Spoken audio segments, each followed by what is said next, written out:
اور خوبصورتی کے جتنے اوصاف ہو سکتے ہیں ان تمام کو مکمل کر لینے کی وجہ سے ہی ادبا اور شعراء نے اس کا استعمال اپنے قلموں سے یا اپنی زبان سے کیا ہے۔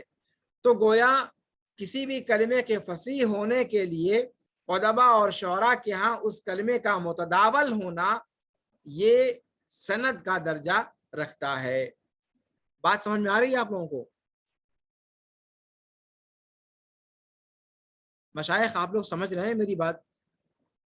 جی شیخ۔ جو باتیں بتائی جا رہی ہیں وہ پلے پڑ رہی ہیں؟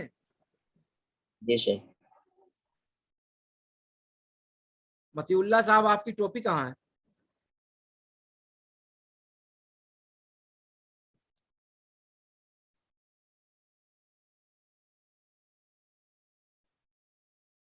عبدالرب؟ جی شیخ۔ مزید کہنے کی ضرورت ہے؟ نہیں شیخ۔ کہاں سے لگتا ہے کہ جیسے جنگل سے کہیں سے اٹھ کر کے چلے آئے ہو؟ جی مشائخ، اب تک کیا باتیں ہوئی، کوئی ذرا سا خلاصہ کرے گا؟ میں چاہتا ہوں کہ آپ لوگوں کی زبان سے سنوں تاکہ مجھے اندازہ ہو کہ آپ لوگ کس حد تک کیچ کر رہے ہو۔ جی شیخ۔ ہاں مشائخ۔ پہلے بتایا گیا ہے کہ فصاحت کی لغوی تعریف جو ہے، جی، فصاحت لغت میں الظہور البیان کو کہتے ہیں۔ جیسے اذا ظہرا، صبح کی روشنی کھل گئی ہے، ظاہر ہو گئی۔ ہاں، ظاہر ہو گئی، یہ اس وقت کہا جاتا ہے یعنی دن کی روشنی واضح جب ہو گئی مکمل طور سے تاریکی ختم ہو جائے۔ جی شیخ۔ میں ترجمہ نہیں پوچھ رہا ہوں، آپ لوگ یہ سمجھ لو کہ میں ترجمہ پوچھ رہا ہوں، میں خلاصہ پوچھ رہا ہوں کہ اب تک جو پڑھا وہ آپ لوگوں کے ذہن میں کیا چیز باقی رہی۔ مجھے مطلب لکیر کا فقیر بنانا نہیں ہے آپ لوگوں کو، حرفن ترجمہ مطلوب نہیں ہے، میں مفہوم پوچھ رہا ہوں، کیا سمجھا آپ لوگوں نے؟ اور دوسری چیز یہ ہے کہ کلام فصیح کسے کہتے ہیں؟ ہاں، کلام فصیح کسے کہتے ہیں؟ کلام فصیح وہ ہے جو معنی کو واضح ہو، جس کا معنی ایک دم واضح ہو اور لفظ آسان ہو۔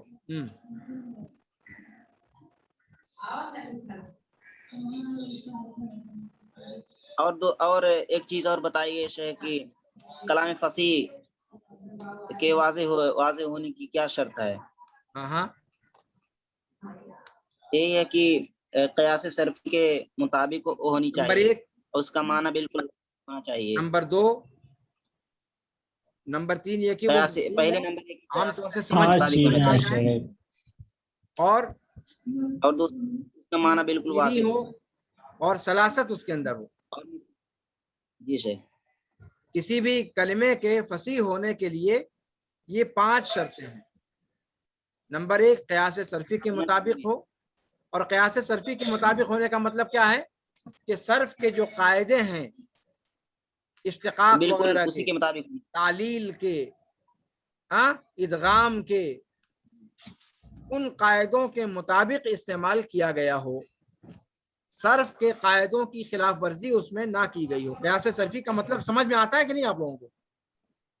جی شیخ۔ جی ہاں، تو پہلی شرط یہ کہ صرفی قاعدے کے مطابق ہو، اور نمبر 2 اس کا معنی بالکل واضح ہو، اور نمبر 3 عام طور سے اسے آسانی سے سمجھ لیا جائے، نمبر 4 شیریں ہو، نمبر 5 سلاست اس کے اندر ہو۔ اور یہ 5 شرطیں کب پائی جائیں گی، اس کو جانچنے کا معیار کیا ہے؟ معیار یہ ہے کہ وہ کلمہ مشہور شعراء اور ادباء کے یہاں بکثرت مستعمل ہو۔ واضح؟ جی شیخ۔ اس لیے کہ شعراء اور ادباء کسی کلمے کو بکثرت استعمال کرتے ہیں تو وہ اس بات کی سند ہے کہ وہ کلمہ فصاحت کی ساری شرطوں کو مکمل کر رہا ہے. بات سمجھ میں آ گئی؟ جی شیخ. بات سمجھ میں آ گئی مشاہد؟ جی شیخ. اب ایک چیز یہ بتلا رہے ہیں کہ صاحب ٹھیک ہے، ادبا اور شعراء بہت اعلیٰ ذوق کے لوگ ہوتے ہیں، بہت کلچرڈ لوگ ہوتے ہیں، بہت مثقف لوگ ہوتے ہیں، تو وہ سمجھ جاتے ہیں. لیکن کیا ایسا بھی کوئی ذریعہ ہے کہ ہم لوگ بھی اندازہ لگا سکیں کہ بھئی کوئی کلمہ یہ فصیح ہے یا یہ فصیح نہیں ہے؟ اس کا آخر مرجع کیا ہے؟ الٹپ کہا جائے گا کہ یہ فصیح ہے، یہ غیر فصیح ہے، یا اس کا مطلب کوئی معیار ہے؟ اگر وہ چیز ہم کو حاصل ہو جائے تو ہم بھی فیصلہ کر سکتے ہیں کہ یہ فصیح ہے یا غیر فصیح ہے. تو کہتے ہیں کہ نہیں ہے، معیار ہے. لیکن معیار کیا ہے؟ ذوق سلیم. ذوق سلیم، صرف ذوق نہیں، ذوق سلیم. ایسا ذوق جو کسی طرح کی آلائش سے پاک ہو، سلیم انداز کا ہو، محفوظ ہو. کہتے ہیں والذوق السلیم هو العمدۃ فی معرفۃ حسن الکلمات وسلاستها وتمییز ما فیها من وجوہ البشاعۃ ومظاہر الاستکراہ. ٹھیک ہے، کہتے ہیں ذوق سلیم یہی عمدہ ہے، ذوق سلیم ہی معیار ہے کلمات کے حسن اور اس کی سلاست کو پہچاننے میں. معیار کیا ہے؟ ذوق سلیم. ذوق، آپ لوگ میرے ساتھ ہیں؟ جی سر. جی سلیم معیار ہے. کیا چیز معیار ہے؟ ذوق سلیم. ذوق سلیم. آپ لوگ اردو میں بھی ذوق بولتے ہو نا، اس کا ذوق اچھا ہے، اس کا ذوق سڑا ہوا ہے، بولتے ہو نا؟ جی شیخ. تو یہ ذوق تو سمجھتے ہی ہو. تو کہتے ہیں ذوق سلیم یہی عمدہ ہے، یعنی یہی معتمد ہے کلمات کے حسن کو پہچاننے میں اور اس کی سلاست کو جانچنے میں، اور اس کے اندر بدصورتی یا استکراہ کے مظاہر کو جاننے میں. اس کے اندر زور زبردستی کی گئی ہے یا اس کے اندر وہ کریہ صورت ہے، اس کا اندازہ لگانے کے لیے جو مرجعیت حاصل ہے وہ ذوق سلیم کو.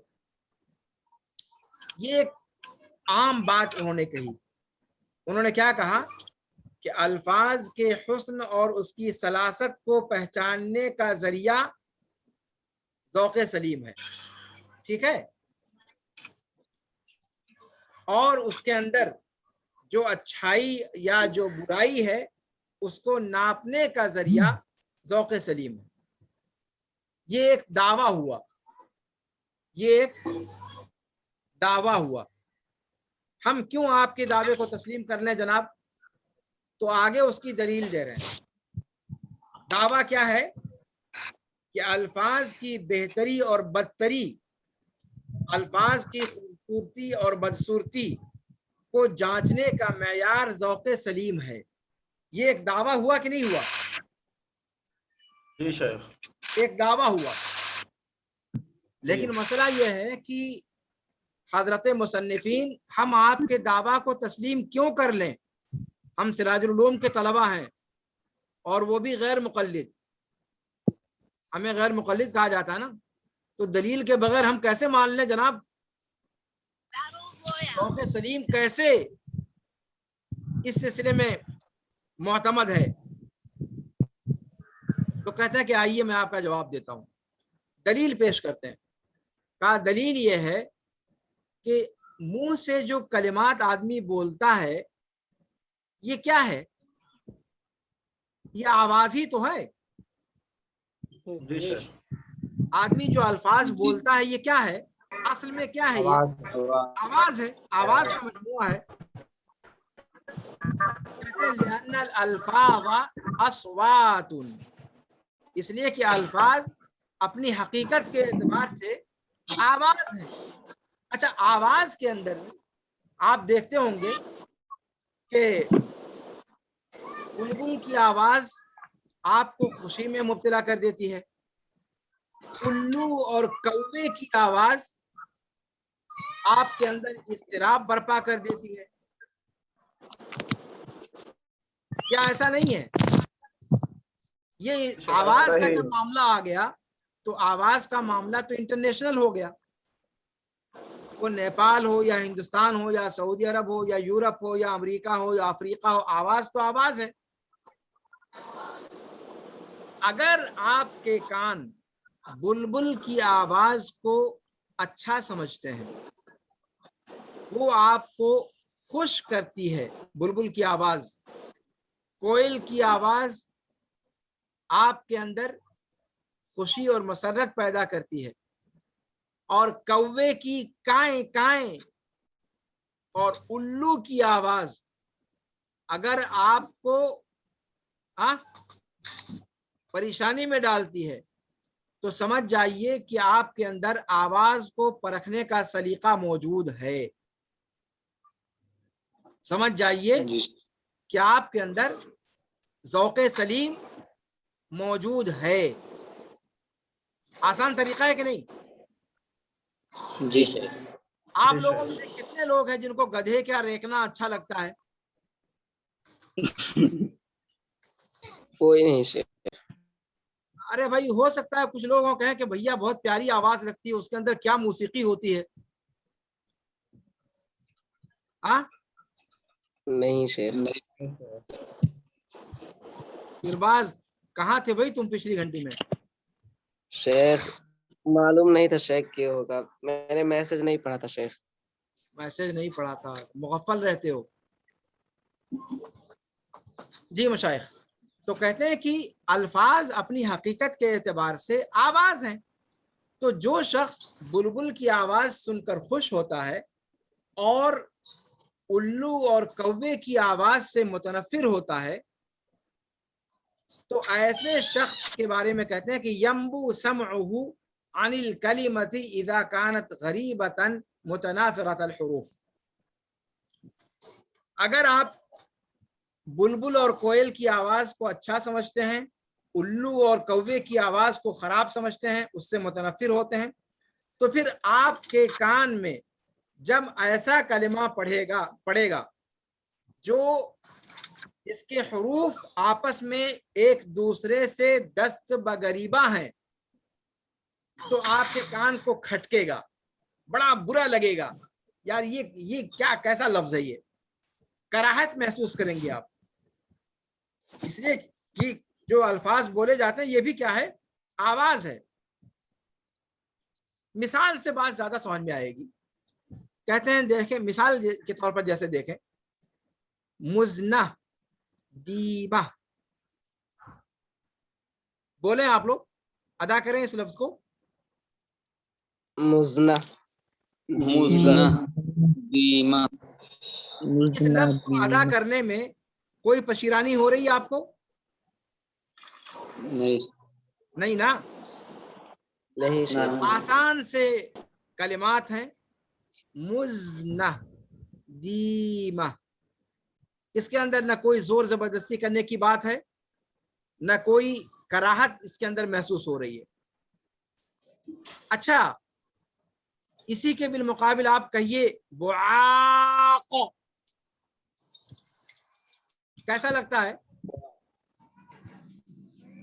بولنے والا بہت ہی لگتا ہے گاڑھا کہ کر رہا ہے، اور سننے والے کو لگتا ہے کہ کوئی پتھر اٹھا کے مار رہا ہے. کوئی بھینسا. نہیں، آپ بتاؤ، آپ کے سامنے کی بات ہے یہ. آپ کہو مزنہ دیمہ اور آپ کہو بعاق، کیسا لگتا ہے؟